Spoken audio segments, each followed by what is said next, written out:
É muito bom estar aqui mais uma vez nesse ajuntamento onde nós seremos ministrados pela Palavra de Deus.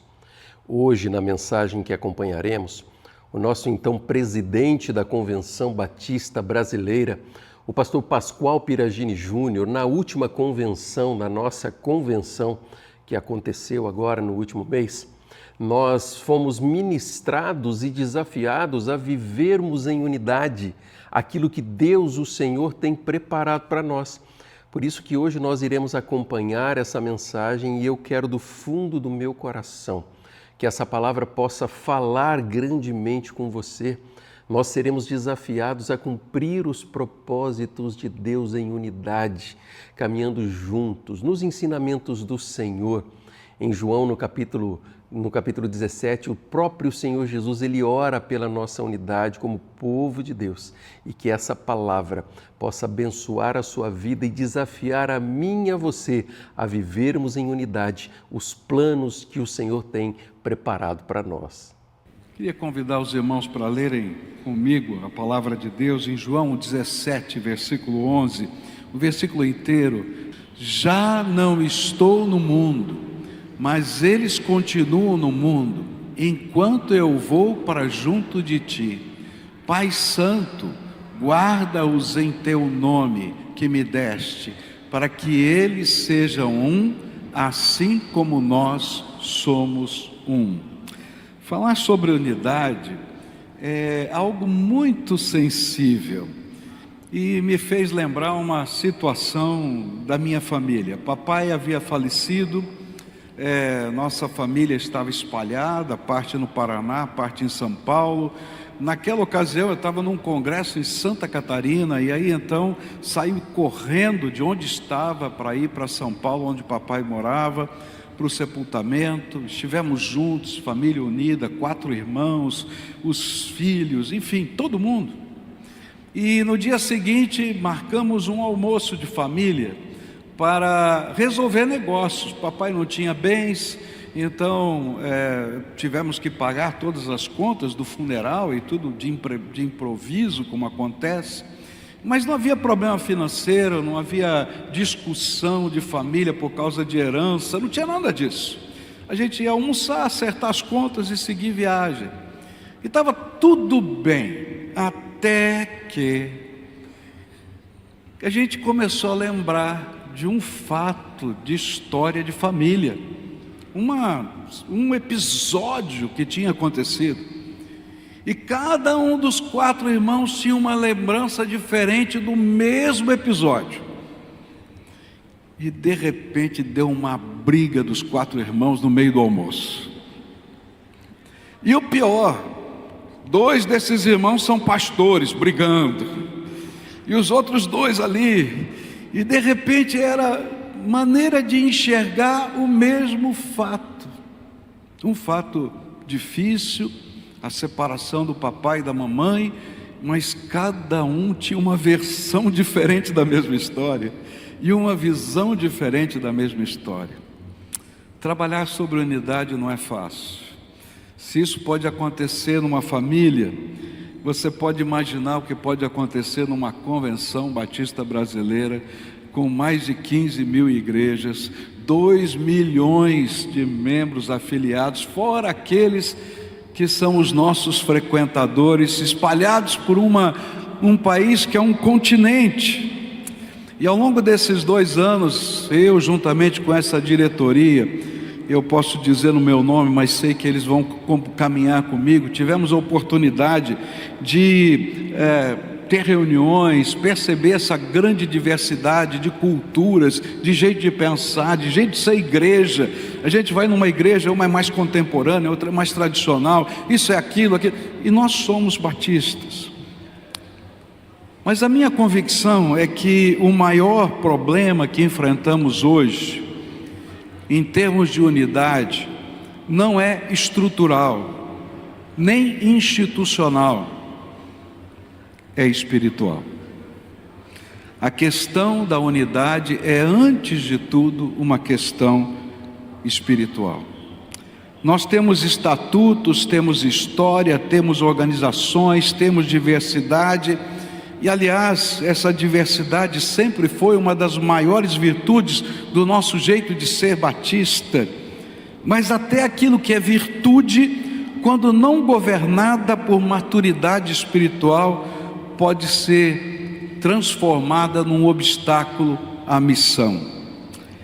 E isso tem feito com que nós nos esqueçamos algumas verdades que têm a ver com esse ensino de Jesus em João 17, que juntos somos melhores, que juntos somos mais fortes, e que o princípio da cooperação precisa ser fortalecido, senão não há unidade. E a minha constatação, e eu acho que dessa diretoria, é que o princípio da cooperação no meio dos batistas brasileiros está se enfraquecendo. Eu creio que no momento em que Jesus fez essa oração, ele já via esse perigo, que aquela nova igreja que era pequenina, que começou com 120, ali na cidade de Jerusalém, aguardando a promessa da descida do Espírito Santo, enfrentaria. E é por isso que Jesus, no capítulo 17, ele ora por livramento, ele ora para que haja uma intervenção do Espírito, para que o que eles mais precisavam, que não era crescimento naquele momento, que não era estrutura, que não era estratégia, acontecesse, que a igreja fosse unida.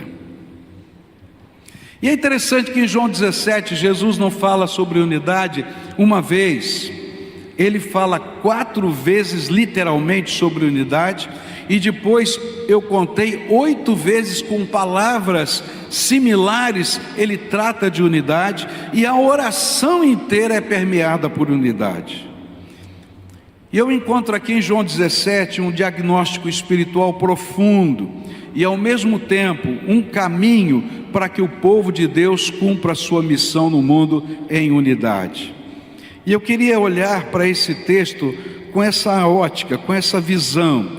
Quais são os meios espirituais de um povo chamado batista brasileiro viver unidade? O que é que o Espírito Santo tem que fazer entre nós para que a gente alcance unidade? A primeira coisa que eu vou encontrar aqui se encontra nos versículos 22 e 23, onde a palavra do Senhor diz assim: eu lhes transmiti a glória que me deste, para que sejam um como nós o somos, eu neles e tu em mim, a fim de que sejam aperfeiçoados na unidade, para que o mundo conheça que tu me enviaste e os amaste, como também amaste a mim.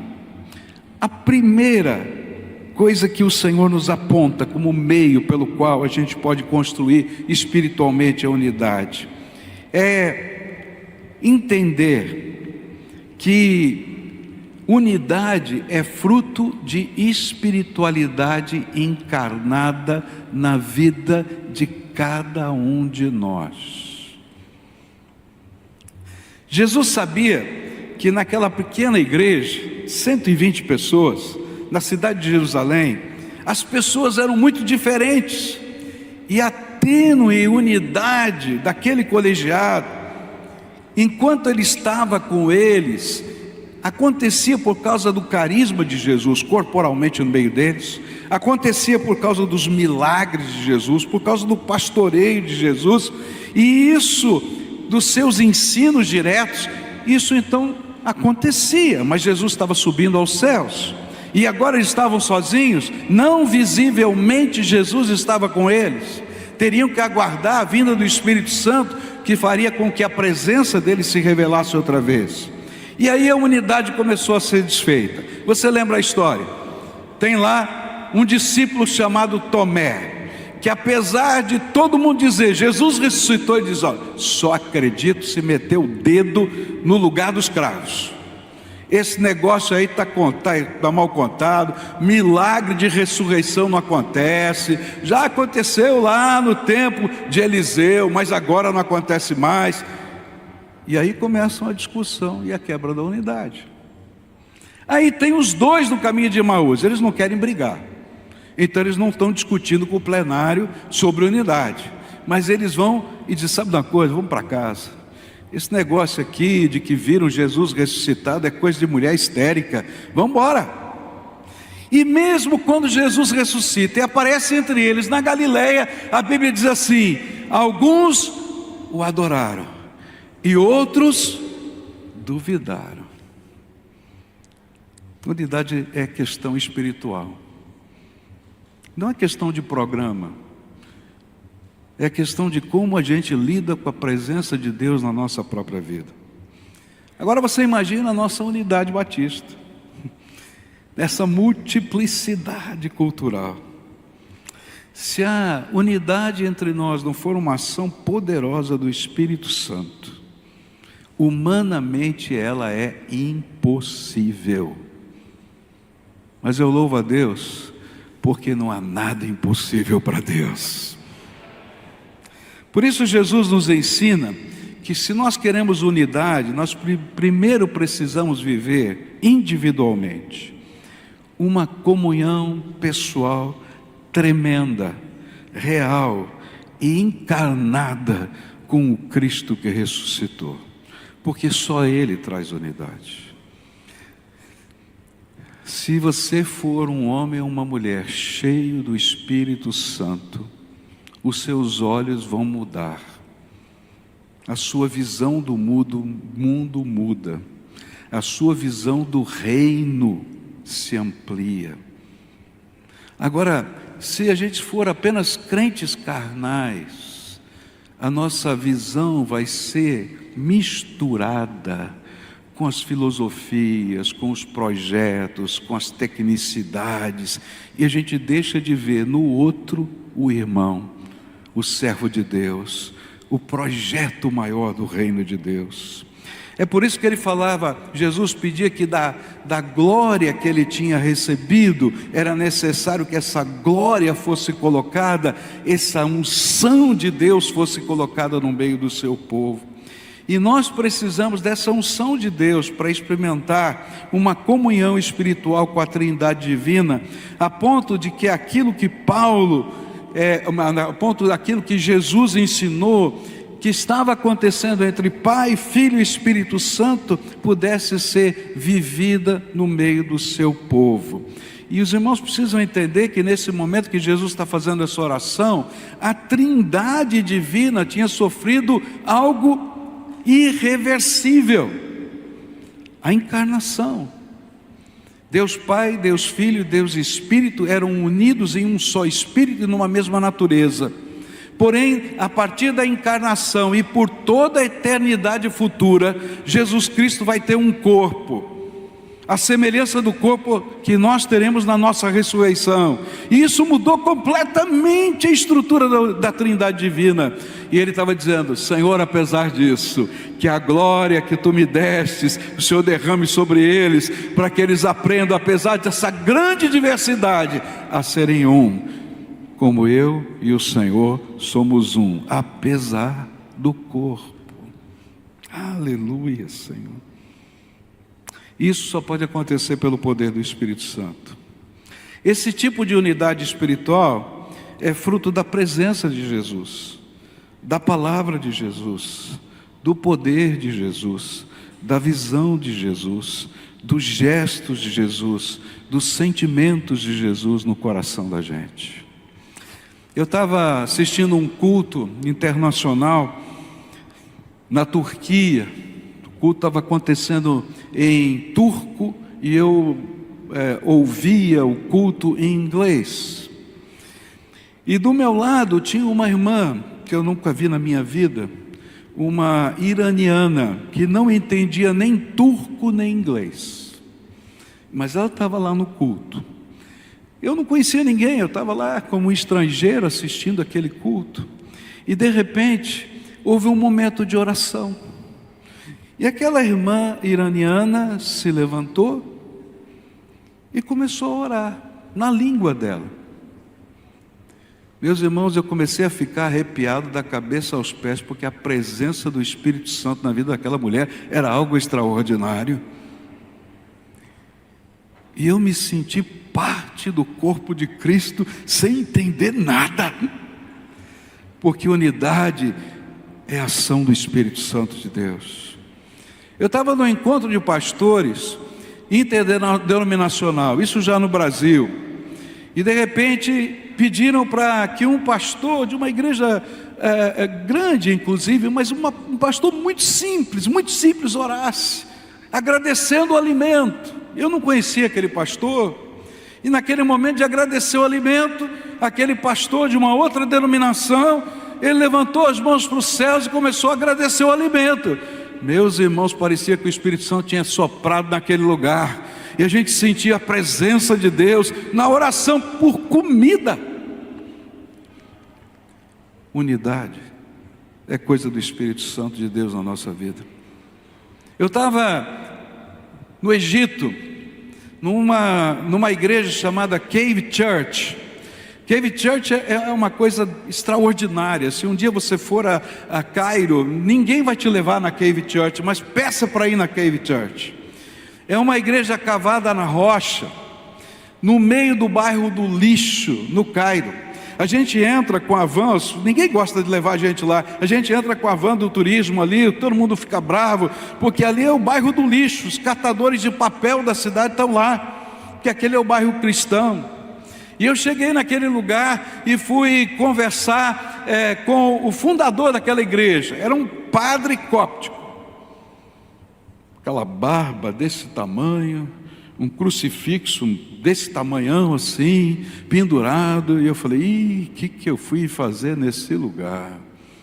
Mas quando aquele homem começou a contar a história dele, por que ele começou a trabalhar lá, e quando eu vi o que Deus estava fazendo naquele bairro, eu falei, tem algo de Deus acontecendo aqui. Cheguei para conhecer a Cave Church, a igreja, simples, cavada na rocha, e tinha um introdutor na porta. Aquele introdutor era um leigo, uma pessoa voluntária, que estava lá, de serviço ali. Ele chegou para mim e disse assim, o senhor já nasceu de novo? E eu comecei a explicar, olha, eu sou pastor batista, vim do Brasil para conhecer aqui a sua igreja. Ele falou, não perguntei se o senhor é pastor, eu perguntei se o senhor nasceu de novo, porque se o senhor não nasceu de novo, o senhor vai para o inferno. O senhor precisa receber Jesus como Senhor e Salvador da sua vida.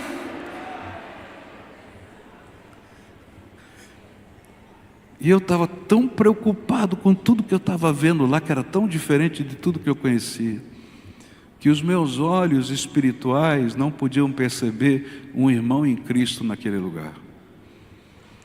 Unidade é questão espiritual.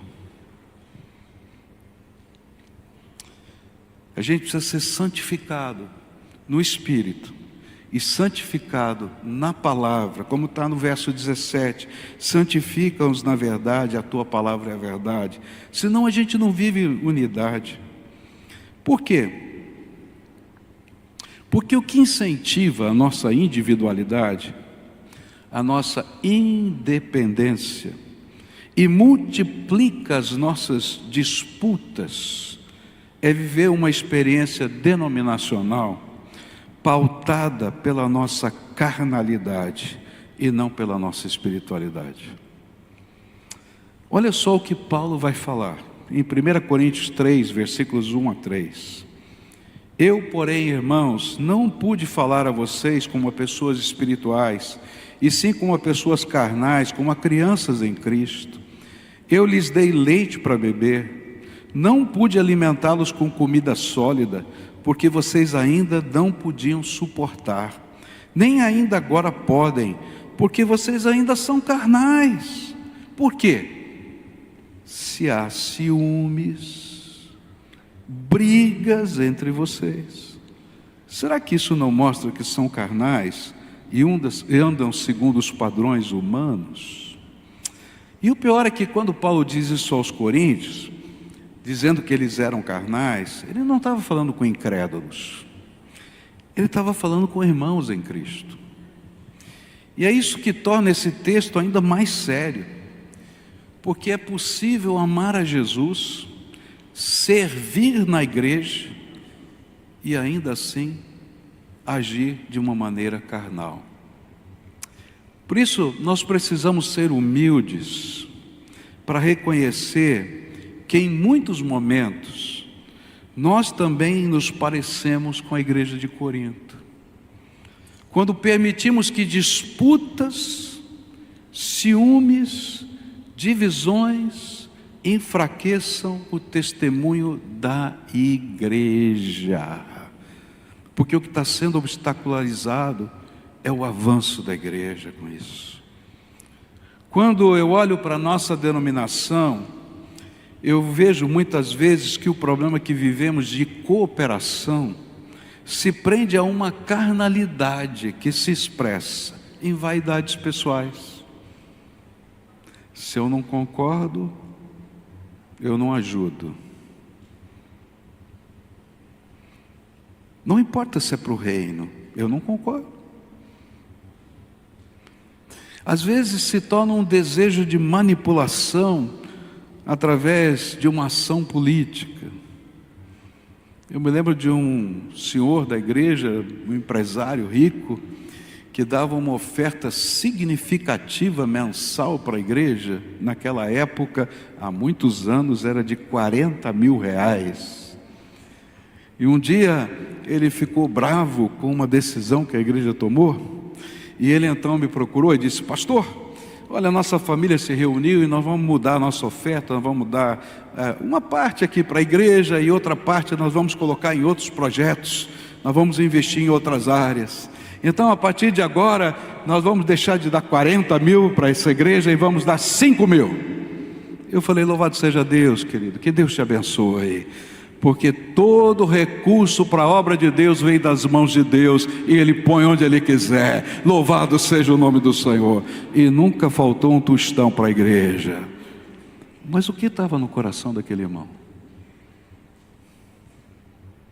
Era dizer: se não faz o que eu quero, você não tem recurso para trabalhar. Mas louvado seja Deus, porque o recurso para a gente trabalhar vem do céu. Quem perde é quem está fora da visão. Eu tenho visto na nossa denominação isso. Igrejas grandes que dizem: não concordo, por isso não contribuo. Igrejas pequenas que dizem: nossa missão é maior e mais importante, por isso não contribuo. Mas isso, na verdade, me perdoem a franqueza, eu não estou preocupado em ser eleito nenhuma vez. Eu acho que já acabou o meu ministério nessa visão aqui denominacional.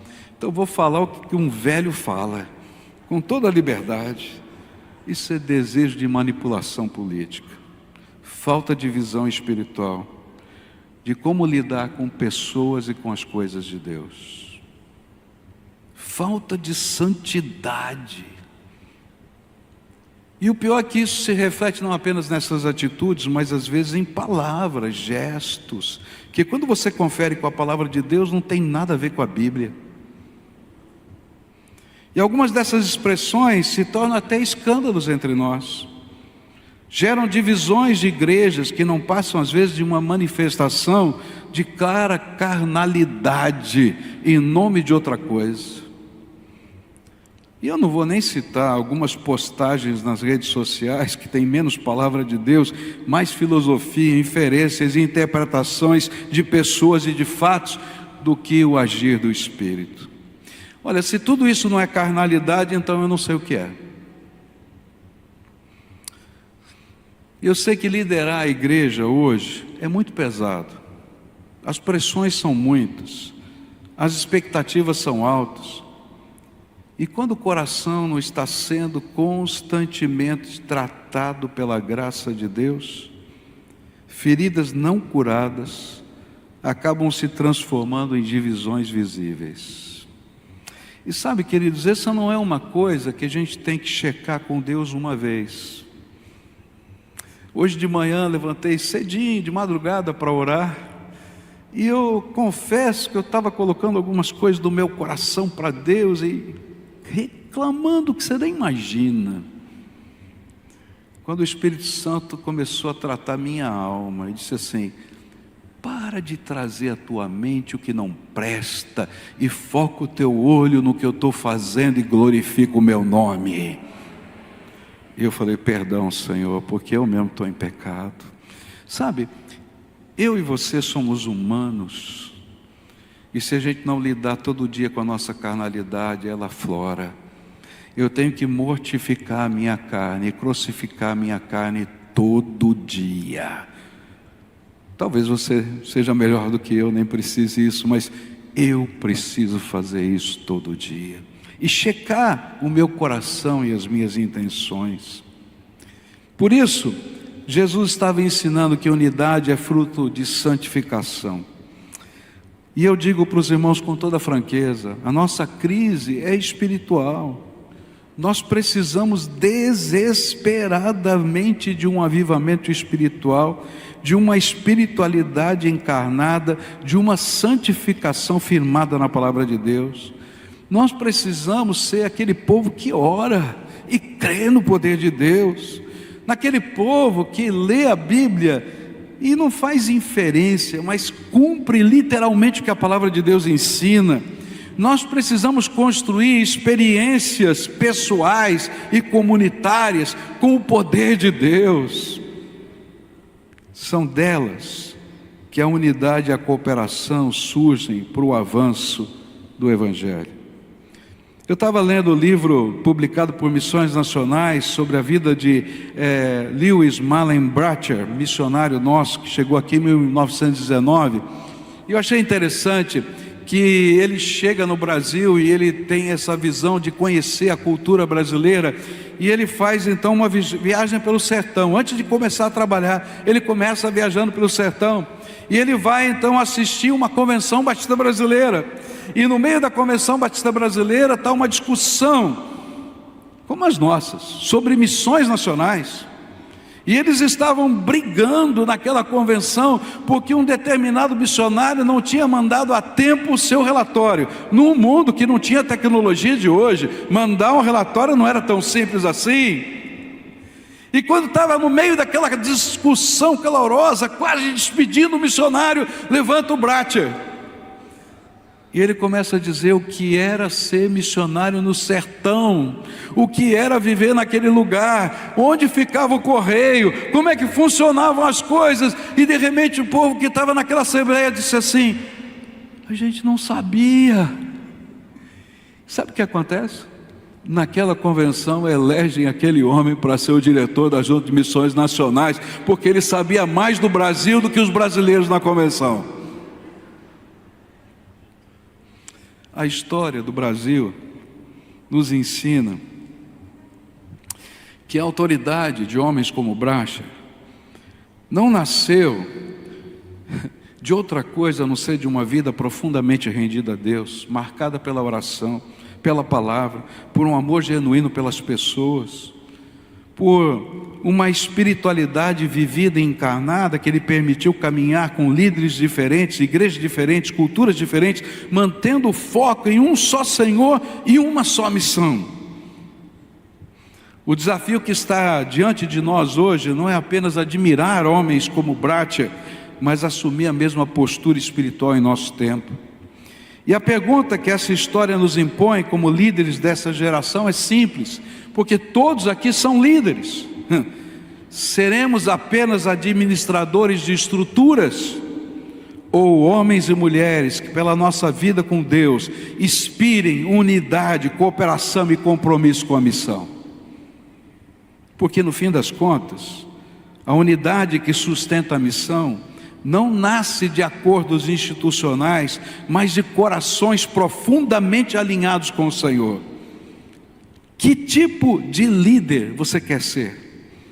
Eu já decidi que tipo de líder eu quero ser. Alguém que vive uma espiritualidade tão profunda com Deus, que só por caminhar com alguém, inspire unidade. E você? Segunda coisa que eu aprendo nesse texto, verso 21. Para que todos sejam um, como tu, ó Pai, o és em mim e eu em ti, que também eles sejam em nós.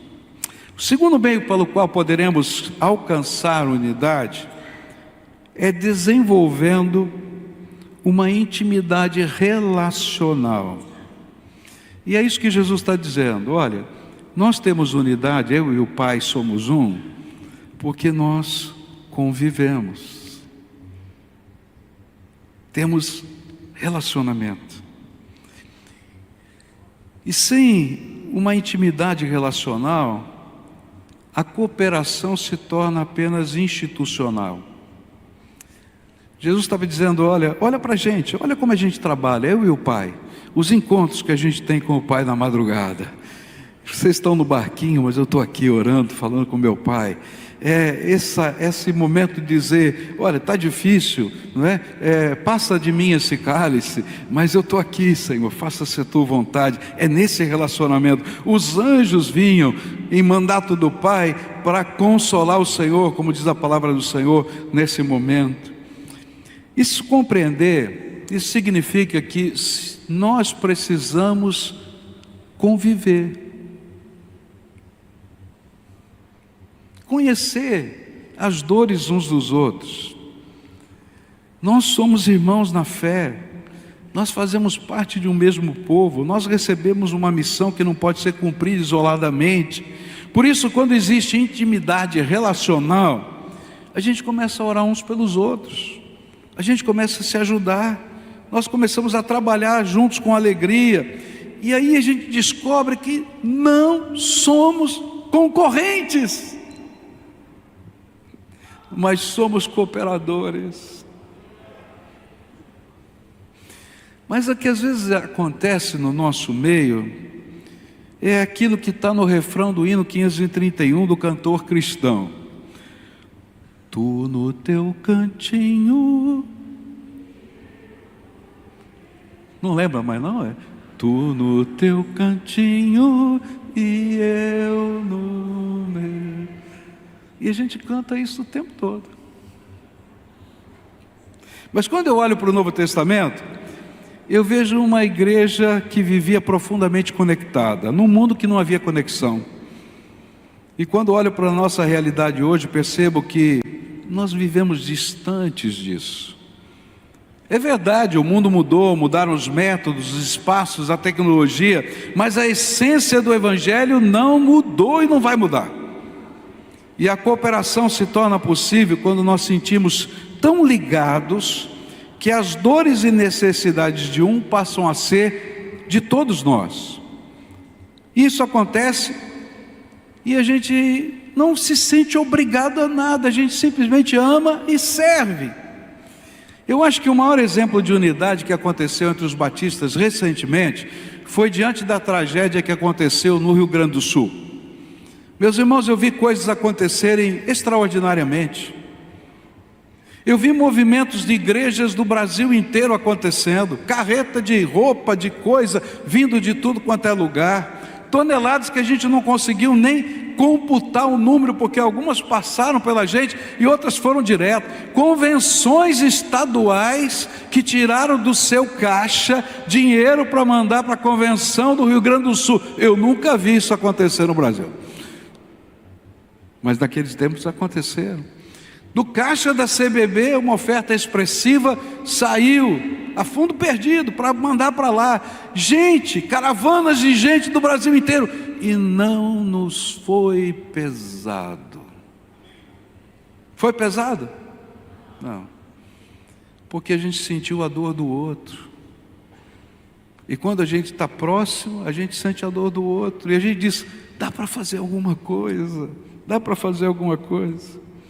Um grupo de irmãos da nossa igreja foi levar uma cesta básica para uma senhora muito humilde da igreja. E estavam lá aqueles homens lá com a sua picape ali, com a sua, como é que chama? Caminhonete. Muito obrigado. Caminhonete ali com as cestas básicas, aquela coisa. E aqueles homens saindo, carregando, distribuindo. E eles chegaram na casa daquela senhorinha, querida, irmãzinha da igreja. E quando eles chegaram lá, aquela senhorinha fez aquilo que a gente não está tão acostumado. Vocês não vão aqui chegar na minha casa sem tomar um cafezinho. Vocês entrem aqui que eu vou dar um cafezinho para você. E aí os homens apressados: não, mas só viemos entregar. Não, bom, eu vou passar o café. A mulher foi lá e passou o café, abriu a cesta, E aí começou a separar. Ah, tem uma lata de pêssego aqui, que bom, eu não vou comer esse pêssego sozinho. Abriu a lata de pêssego, pegou as metades do pêssego, foi dividindo entre os homens e ela, para todo mundo comer o pêssego. Enquanto ela estava fazendo isso, ela falou: nossa, tem 5 quilos de arroz, eu sou sozinha, esse aqui vai para o meu vizinho que tem filhos adolescentes, tadinho deles, eles comem demais, ele tem que ter esse aqui. Ah, tem leite, pegou a caixinha de leite lá, o negócio do leite lá, a latinha do leite, esse aqui vai para outra vizinha que nasceu bebê lá, não tem leite, eu vou colocar lá para ela. E ela começou a separar da cestinha dela para lá e para cá. Eles tomaram café, comeram o pêssego, saíram. Um olhou para o outro e disse assim: vamos deixar 5 cestas para essa mulher, porque ela sabe mais do que os outros precisam do que a gente. Pegaram 5 cestas, descarregaram na casa dela. Usa como a senhora quiser. Mas sabe o que me ensina isso? É que a gente consegue cooperar quando a gente é capaz de entender o que está acontecendo uns com os outros. A intimidade relacional, ela gera essa capacidade da gente cooperar. O problema é que quando falta intimidade relacional, o que surge não é apenas distância, surge comparação, desconfiança e competição. E aí a gente começa a levantar barreiras em vez de construir pontes. E trabalhar juntos se torna pesado e difícil, porque a gente não conhece a realidade. Jesus nos ensina que unidade exige mais do que decisões institucionais. Ela exige que aprendamos a sentir juntos, a chorar juntos e nos alegrar juntos. Meu irmão, se você nunca fez uma viagem missionária, você não vai entender a obra missionária. Por favor, se voluntarie para fazer uma viagem missionária. Leva a sua igreja para o campo, leva para uma igreja pequena, leva para ver a realidade. E sabe, quando chegar lá, o povo vai dizer assim: a gente pode fazer mais. Eu me lembro de uma viagem missionária que os jovens da igreja, muitos anos atrás, fizeram. Eles foram para uma região e filmaram ali as coisas. E tinha uma senhorinha que atendeu aqueles jovens naquela viagem missionária, que morava numa casa feita de galho de árvore, sabe? Casa feita de galho de árvore, que o vento passa, a chuva entra, aquela coisa toda. E tinha uma senhora na igreja, no culto, que nós passamos o vídeo ali, e aquela senhora era recém-convertida, tinha sido batizada no dia anterior, no domingo anterior. E ela, no meio do culto, pediu a palavra: pastor. Eu falei: diga, minha irmã, o que foi? E ela disse assim: pastor, nós temos que dar uma casa para essa mulher. E eu falei: misericórdia, Senhor, e agora o que eu faço? É que novinha na fé, ela não entende como é que funciona esse negócio. E ela começou a chorar lá na frente e disse: pastor, onde é que essa mulher mora? Nós temos que dar uma casa. E eu falei: minha irmã, nós vamos orar por isso. Ele falou: não, pastor, nós temos que dar uma casa. E eu falei: e agora?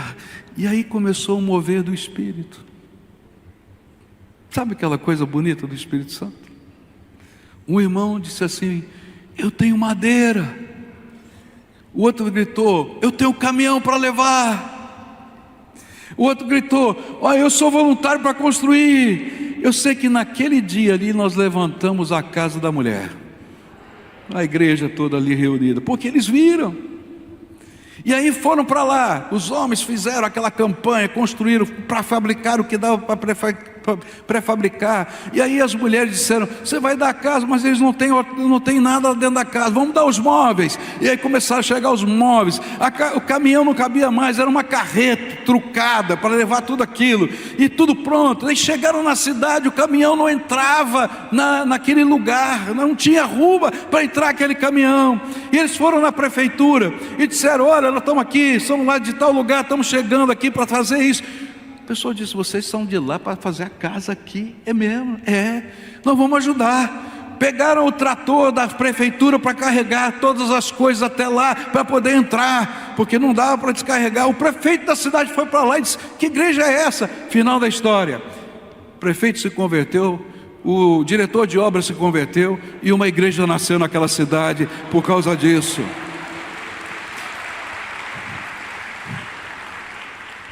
Cooperar é fácil quando a gente conhece.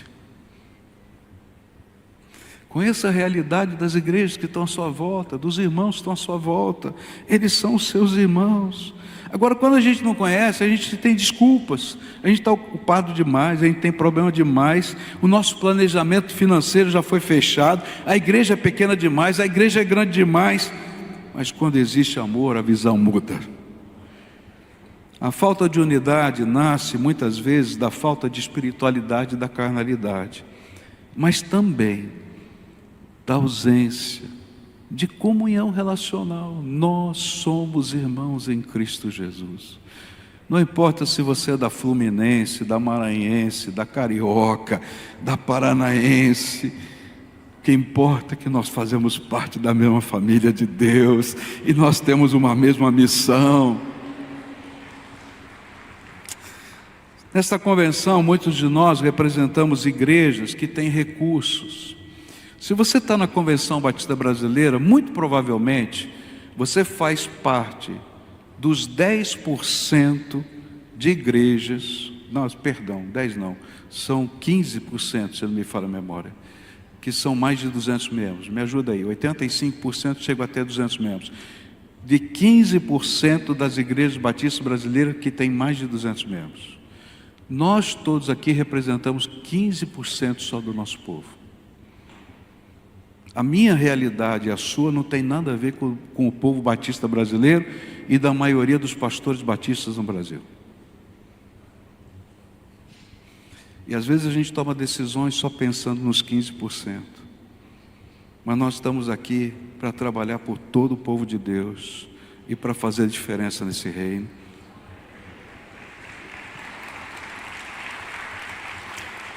Quem sabe hoje o Espírito Santo não nos está chamando a transformar relações institucionais em relações fraternas.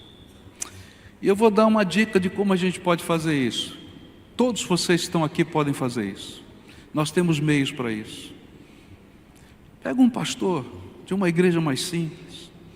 Pega um diácono de uma igreja mais simples. Pega um tesoureiro de uma igreja mais simples.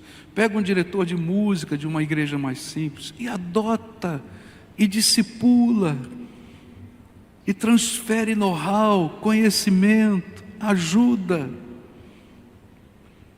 Quando a gente começa a fazer isso, nossa visão muda. Nossa visão muda. Nosso coração muda.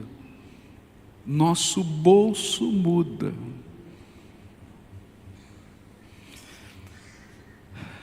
Eu tenho o prazer de dizer para os irmãos o que eu acredito. Juntos somos melhores e juntos somos mais fortes. Última coisa, eu vou terminar que meu tempo já acabou. Versículos 21 a 23 diz assim: a fim de que todos sejam um, e como tu, ó Pai, estás em mim e eu em ti também, eles estejam em nós, para que o mundo creia que tu me enviaste. Eu lhes transmiti a glória que me deste, para que sejam um como nós o somos, eu neles e tu em mim, a fim de que sejam aperfeiçoados na unidade, para que o mundo conheça que tu me enviaste e os amaste, como também amaste a mim. O terceiro meio ensinado por Jesus nesta oração é uma visão proposicional ampliada. Jesus orou pedindo um derramar da sua glória sobre a sua igreja, pediu que eles fossem um, tudo isso para que o mundo cresce. Essa era a visão e esse era o propósito maior. Unidade se constrói com espiritualidade na alma, com relacionamentos e com visão. visão de um propósito maior que nós mesmos. Visão de um propósito maior que nós mesmos. Visão que procede da graça de Deus. Visão que vai obrigar a gente a se esvaziar pessoalmente. Assim como Jesus o fez para se encarnar. E aí, o propósito começa a fazer sentido. Creio que um dos problemas que enfrentamos é que olhamos para o propósito da missão de uma maneira incompleta. É fácil olhar para missões locais. Cada um aqui olha para a missão local. É fazer missão, louvado seja Deus. A gente quer ver a igreja crescer, a gente quer batizar. Louvado seja Deus, faça isso. Tem que evangelizar. E eu creio que uma das marcas preciosas dos batistas é o seu amor pela obra missionária. Isso se expressa nos nossos cultos mais concorridos das assembleias. Hoje à noite e amanhã à noite serão os cultos mais concorridos da assembleia. Por quê? Missões. Se expressa nas ofertas missionárias que levantamos. Eu recebi a notícia da campanha de missões nacionais, que está concluindo o seu período, e vai começar de missões mundiais, e aí no pé do ouvido, sem fechar as contas ainda, porque ainda estão recebendo recursos, já ouvi a boa notícia, que Missões Nacionais já arrecadou 65 milhões de reais, é isso mesmo, meu irmão? Pode aplaudir, meus irmãos. Estamos falando aí de 11 milhões a 12 milhões de dólares, missões nacionais. Isso é obra dos irmãos, de todas as igrejas batistas do Brasil. Sem cooperação não se faz isso. Mas eu creio que precisamos dar um passo além. Precisamos entender que tudo que fazemos deve proceder da nossa missão proposicional. Às vezes a gente olha missões como um capítulo da igreja. Missão tem que ser o propósito de tudo que a gente faz. A orquestra tem que ser missionária. Se não ganhar ninguém para Jesus, tem alguma coisa errada. A tesouraria da igreja tem que ser missionária, não só mandando dinheiro, mas discipulando gente através das pessoas que estão lá. Porque se não tiver paixão missionária ali dentro, o dinheiro não vai ser guardado e não investido. Quando os seminários se afastaram da visão proposicional missional, começaram a falir. Quando as escolas batistas se afastaram da visão para que foram criadas, que era ser não apenas uma influência positiva, mas ser uma ação missionária, também começaram a sofrer. Mas para construirmos unidade, Jesus deseja que precisamos entender que a visão da missão precisa ser ampliada. A nossa igreja local, as nossas associações, as nossas convenções estaduais, a nossa convenção brasileira, ela trabalha junto e usa todos os programas para executar a missão. E se algum programa não tem essa percepção e essa visão, está fora de ordem. Nós precisamos entender que apoiamos o crescimento de cada um desses entes da nossa denominação, e isso é parte essencial da missão. Meus irmãos, eu creio piamente que não adianta ter uma convenção batista brasileira forte e ter convenções estaduais morrendo, porque se morrer lá, morre aqui também. Não adianta ter uma convenção forte e estar igrejas perdendo membros, morrendo e pensando em fechar. Nós temos que fortalecer a igreja local e temos que entender que isso é nossa missão, de todos nós. Não adianta ter organizações fortes se a igreja local está diminuindo, porque se a igreja diminuir, logo as organizações vão deixar de existir. Juntos somos mais fortes e juntos somos melhores. A nossa visão proposicional precisa ser ampliada. Ela deve deixar de ser uma visão meramente institucional da missão, ou seja, eu pago para alguém fazer, ou eu confio somente nos especialistas para realizar, para uma visão ampliada, de uma visão participativa e pessoal da missão do reino e da visão do rei. Meus irmãos, nós temos um grande potencial missionário aqui no meio das igrejas batistas brasileiras. Nós podemos ganhar o mundo, e sem custar muito dinheiro. Quantos aposentados a gente tem nas igrejas batistas do Brasil? Todo aposentado podia ser um missionário. Ele já tem salário e tem tempo. Vamos treinar e capacitar. Vamos fazer aí um radical aposentado, 60 a mais. Eu me candidato, hein? Radical mais. Você está entendendo? É claro, talvez eu não vá ficar 1 ano, 2 anos, mas me leva aí para fazer uma obra de 3 meses, 6 meses. Eu estou aqui, estou candidato, tá? Qualquer lugar. Agora, você já pensou quantos brasileiros têm cidadania estrangeira e estão nas nossas igrejas e podem chegar em qualquer lugar do mundo sem barreira nenhuma? Onde é que está o pessoal de missões mundiais aí? Aposentado mais. Eu estou pensando uma ação, que eu vou levar uma proposta lá para o pessoal de Curitiba, que eu sei que tem povo lá, só para a gente invadir a Alemanha, porque o que tem de alemão com cidadania lá, eu vou começar, já estou com um nome de meia dúzia na minha cabeça lá. Fala para o pastor de lá, viu, que eu vou arrumar encrenca para ele lá, tá? Por quê? Porque, gente, tem jeito de fazer. A gente tem que parar de pensar, eu pago para fazer. As nossas igrejas foram plantadas por evangelistas. Eram pessoas que não eram profissionais, mas eles entendiam que aquele lugar precisava, eles iam para lá e faziam a obra de Deus. E se existe a sua igreja, talvez aí no seu bairro, eu fui numa que um evangelista pegou uma bicicleta, andou 4 dias para chegar, 4 dias de bicicleta, mas deixou uma igreja plantada naquele lugar. A missão não era institucional, era nossa. A instituição apoia, ajuda, motiva, treina, capacita, às vezes até levanta recursos, mas a obra de Deus, a obra que Deus nos deu é nossa. Juntos somos melhores. Quando a visão do propósito da nossa existência de missão se amplia, nos unimos mais, porque nós sabemos que não podemos fazer sozinho. Nos envolvemos mais, pois entendemos que nós somos o maior recurso do propósito da missão que nos foi delegada por Jesus. Olha, o maior recurso da missão é você.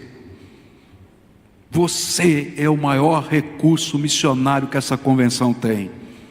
Você é o maior recurso. Eu conheço um pastor do interior do Paraná, engenheiro da Companhia Elétrica do Paraná, e esse homem tinha uma paixão. Deus colocou no coração dele uma cidade, e ele queria que ali fosse plantada uma igreja, e ele então orava por aquela cidade, ele trabalhava por essa cidade, ele pedia que mandassem missionários para aquela cidade, e ninguém ia, não dava, era uma cidadezinha pequenininha, ninguém dizia, olha, não dá para fazer. E um dia então ele pegou e disse assim, eu vou pagar para fazer isso. E aí ele pegou parte do salário dele, ele repartia com um missionário, e ele sustentava esse missionário, ele dirigia esse missionário, mas a obra não ia.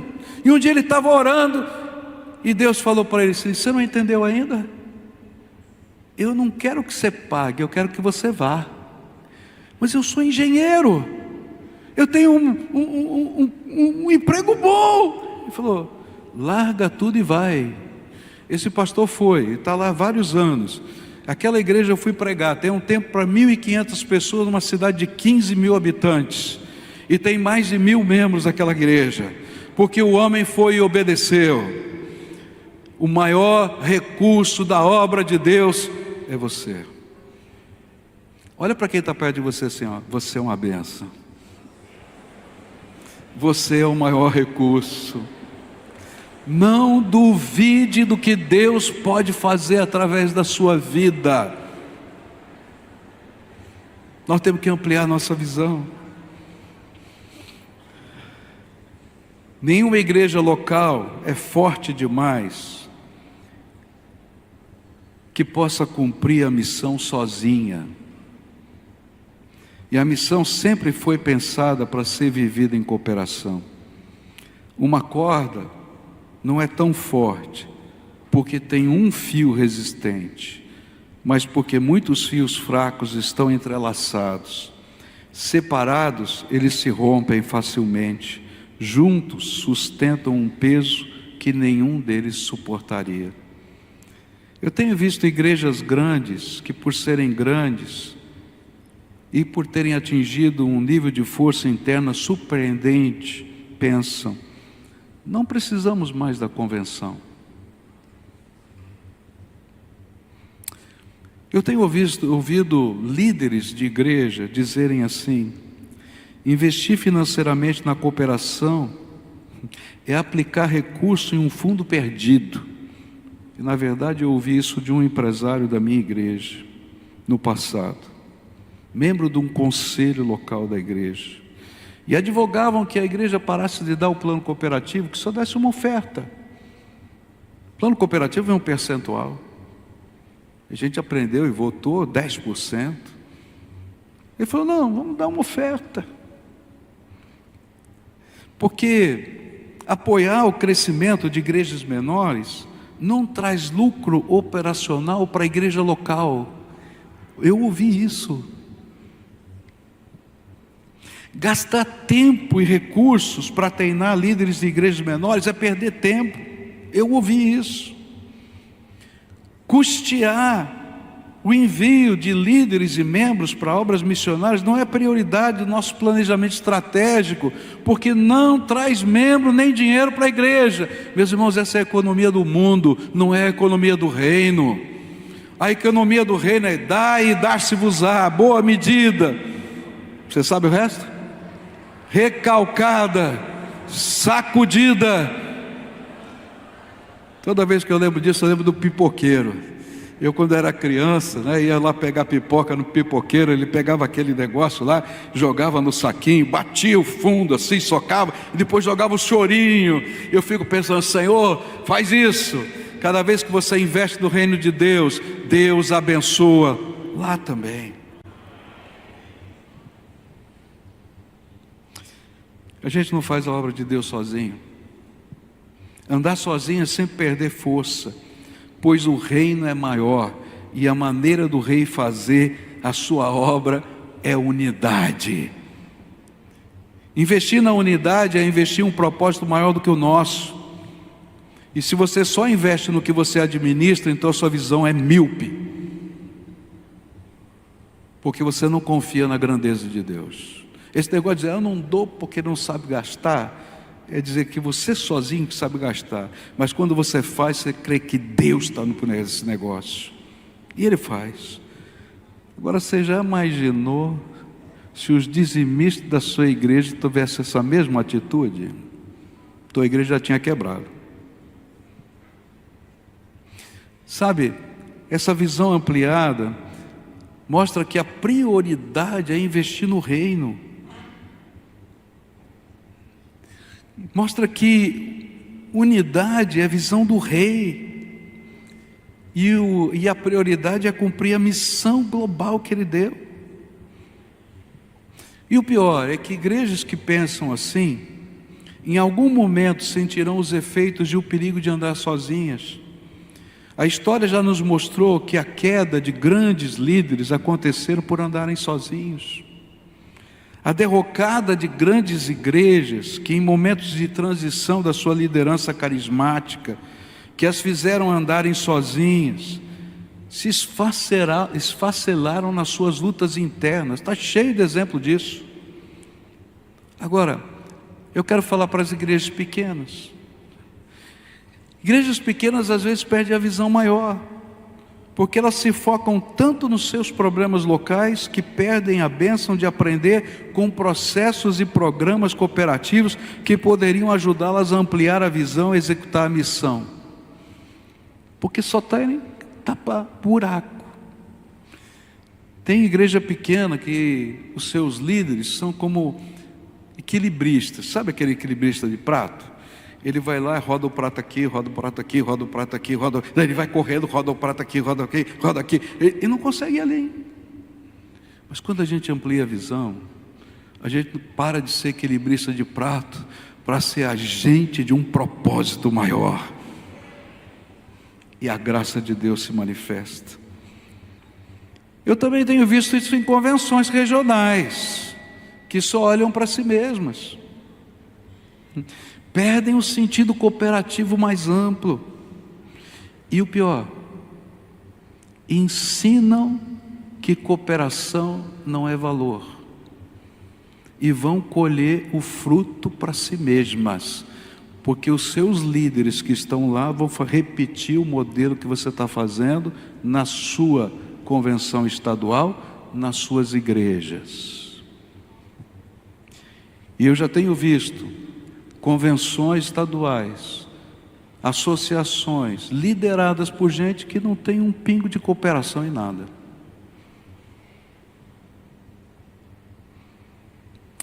O que Jesus deseja de nós, líderes aqui reunidos, é que pela manifestação da sua presença, através do Espírito Santo que aqui está, pelo poder da palavra, possamos decidir pela fé sermos os agentes da unidade na nossa denominação.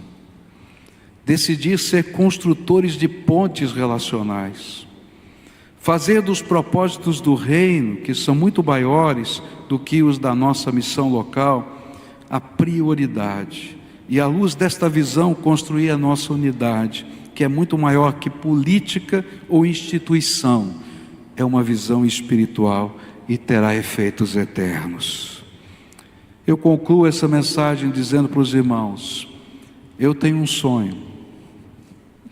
Eu tenho um sonho. Eu tenho um sonho. Ver os batistas brasileiros como a maior denominação evangélica do Brasil. Um dos maiores agentes da obra missionária no mundo. E eu quero dizer para os irmãos que nós temos tudo para alcançar esse sonho.